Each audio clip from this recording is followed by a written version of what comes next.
Have you ever sought rent? No, not in the sense of a landlord seeking rent, but in the sense of tendering for something. You see, in economics, when you talk about tendering for something, you talk about rent seeking. The classical example is an essay contest.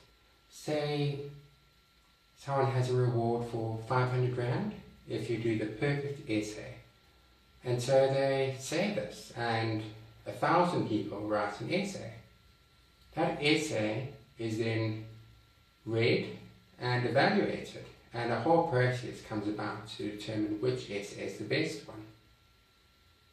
The problem with this is that economic value is lost. You see, only one person gets the 500 Rand. Each essay writer expends probably at least 100 Rand of their time and effort to create an essay, and the essay evaluators likewise put a lot of time and effort into determining whether or not an essay is the best one. If you want to buy a new video camera, do you put a post up on Facebook saying, "I want a new video camera, give me offers on paper on how you will create the video camera"? Or do you go out to the store, find a recognized retailer of video cameras and go to a recognized brand and buy a video camera which you know has a proven track record? The first example of the letter written or the essay written is how the government does things. That's why you have a toilet which costs 100,000 Rand versus how someone in the private sector might do something. In the private sector, you look for people who have a reputation for being able to do something, and you go and you buy their product. The government sector, you tender, which means you ask people to put on paper how they estimate that they're going to create a product, and the person with the best offer on paper wins. They don't have to have any of the infrastructure to create the product, they just go ahead and they do it. And you often find that in government projects, not only are the tenders extremely high, but also they are often over budget when they're finally created. Because rather than going with a trusted name, with proven track record and proven infrastructure, they go with someone who say on paper that they'll create it cheaper. There's an example from one of the ethics classes I took as an attorney, which was given by one of the members of the disciplinary committee. They spoke of a gentleman who had left law school, done LEAD, which is practical legal training, and became an attorney. And someone in the government told him, if you are able to create this and this infrastructure, hire this many people, and do this and this, we will give you work. And the amount of work was quite substantial. So they went out, they hired a building, they hired staff, they did all of those things they needed for it. And they came to the government department, and the government department wasn't interested. They had rent sought, and it had not paid off. The reason it was in our ethics class is that they had some other business, they'd taken money into their trust account, and money in a trust account doesn't belong to an attorney, and they have no right to it for their personal purposes. Nonetheless, that money went into the trust account and went to pay the salaries of their staff. And they landed up in front of the disciplinary committee. As you can see, rent seeking can actually be very destructive economically. And you also have the example of solar heaters, where a factory was created to provide solar heaters to the government. They built many solar heaters, and yet with the most recent budget, the government decides, okay, we don't want to build any more solar heaters for the poor. We're not going to renew the contract, we're just going to leave it there. And so a factory is built, people are employed, and yet they go months without salaries, waiting to hope that the government will renew the contract.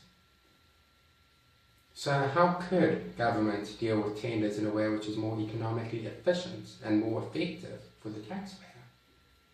Well, when I did insurance law for a certain period of my career, we would have a report from the panel beta for what damage was done to the car and what needed to be done to repair it. But that's someone who has an interest, isn't it? Because they want to be able to make more money from repairing the car. And so what we'd also get was an insurance assessor's report, a valuer's report, by an independent individual who was able to tell us, yes, this was required for the repair, no, this was not required. And they crossed things out and they adjusted, and they did their report. In law, you actually quite regularly deal with people like the insurance assessors. You have valuers of property, valuers of movable and immovable property, valuers of shares, valuers of all kinds of things. You see, we can get an idea of what people are willing to pay for something in general, and therefore get an idea of its actual value. And that's something which we do in law, and that's something we do in life. Now, when it came to tenders, for some reason, instead of looking out into the market, finding someone who thought that they were able to do the job and who looked like they could do it based on the infrastructure, resources and past track record, government instead asked people to start from scratch and rent seek for whatever job it is. It's much more efficient simply to look into the market, find what you're looking for, negotiate a price which is good for you, and check with someone who knows what they're talking about whether or not it's a good price for it. That way you're not paying 100,000 Rand for a porta potty. You're paying a much lower amount. You're not paying 1,666 Rand per office chair per month to rent. You go out, you go to your local store, say Macro, and you buy the office chairs, or you get someone to buy the office chairs for you if you're scared of litigation, another government department, and you rent it from them. I'm not saying you should do that, obviously, but it makes much more sense than what the government does with the RAF, where they rent chairs for 1,666 Rand per chair per month from some supplier. It doesn't make sense.